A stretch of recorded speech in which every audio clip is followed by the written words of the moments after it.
probably not going to make those next movies.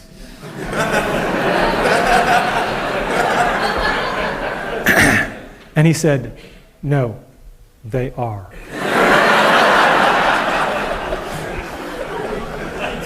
And Tommy worked with me for a number of years as an undergraduate and then as a staff member. And then when I moved to Carnegie Mellon, every single member of my team came from Virginia to Carnegie Mellon, except for Tommy, because he got a better offer. And he did indeed work on all 3 of those films. And then I said, well, that's nice, but one at a time is kind of inefficient. And people who know me know that I'm an efficiency freak. So I said, can I do this en masse? Can I get people turned in such a way that they can be turned on to their childhood dreams? And I created a course. I came to Carnegie Mellon and I created a course called Building Virtual Worlds. It's a very simple course. How many people here have ever been to any of the shows? Okay, so some of you have an idea. For those of you who don't, the course is very simple. There are 50 students drawn from all the different departments of the university. There are randomly chosen teams, 4 people per team, and they change every project. A project only lasts 2 weeks, so you do something, you make something, you show something, then I shuffle the teams, you get 3 new playmates, and you do it again. And it's every 2 weeks, and so you do 5 projects during the semester. The first year we taught this course, it is impossible to describe how much of a tiger by the tail we had.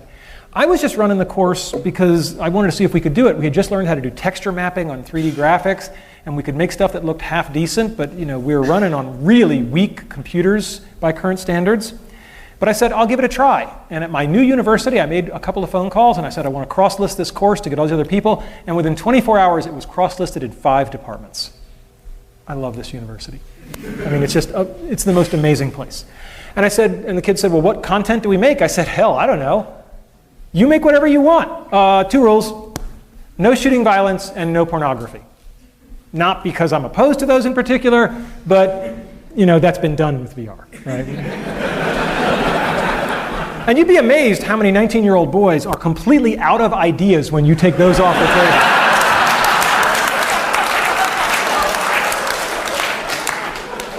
Anyway, so I taught the course. The first assignment, I gave it to them. They came back in 2 weeks, and they just blew me away.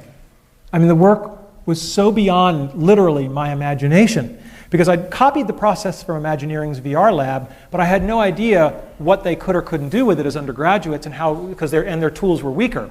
And they came back in the first assignment, and they did something that was so spectacular that I literally did 10 years as a professor, and I had no idea what to do next. So I called up my mentor. I called up Andy Van Dam. And I said, Andy, I just gave a 2-week assignment, and they came back and did stuff that if I'd given them a whole semester, I would have given them all A's. Sensei, what do I do? And Andy thought for a minute, and he said, you go back into class tomorrow, and you look them in the eye, and you say, guys, that was pretty good, but I know you can do better. And that was exactly the right advice, because what he said was, you obviously don't know where the bar should be, and you're only going to do them a disservice by putting it anywhere. And boy, was that good advice, because they just kept going. And during that semester, it became this underground thing. I'd walk into a class with 50 students in it, and there were 95 people in the room. Because it was the day we were showing work. And people's roommates and friends and parents. I'd never had parents come to class before. It was flattering and somewhat scary. And so it snowballed, and we had this bizarre thing of, well, we got to share this. If there's anything I've been raised to do, it's to share. And I said, we got to show this at the end of the semester. We got to have a big show. And we booked this room, Economy. I have a lot of good memories in this room. And we booked it not because we thought we could fill it, but because it had the only AV setup that would work, because this was a zoo. Right, computers and everything. And then we filled it.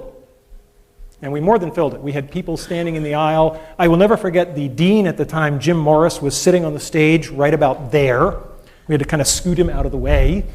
And the energy in the room was like nothing I'd ever experienced before. And President Cohen, Jerry Cohen, was there, and he sensed the same thing. He later described it as like an Ohio State football pep rally, except for academics.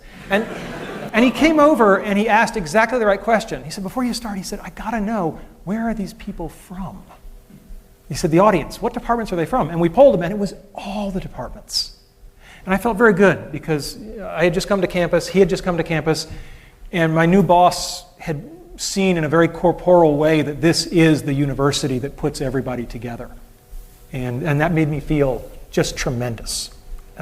So we did this campus-wide exhibition. People perform down here. They're in costume, and we project just like this, and you can see what's going on. You can see what they're seeing in the head mount. There's a lot of big props. So there's a guy whitewater rafting. This is Ben and E.T. And yes, I did tell them if they didn't do the shot of the kids biking across the moon, I would fail him. That is a true story. And I thought I'd show you just... so I thought I'd show you just one world. And if we can get the lights down, if that's at all possible. No, okay, that means no. All right. All right, we'll just do our best then.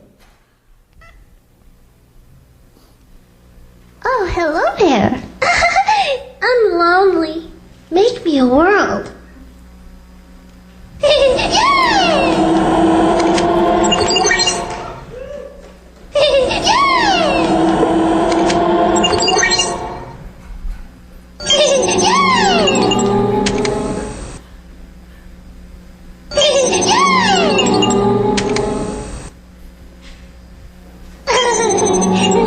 me some trees.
Now they're going to turn this on its head. Watch closely.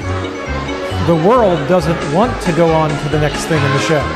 So she's ready to move on, and it's not.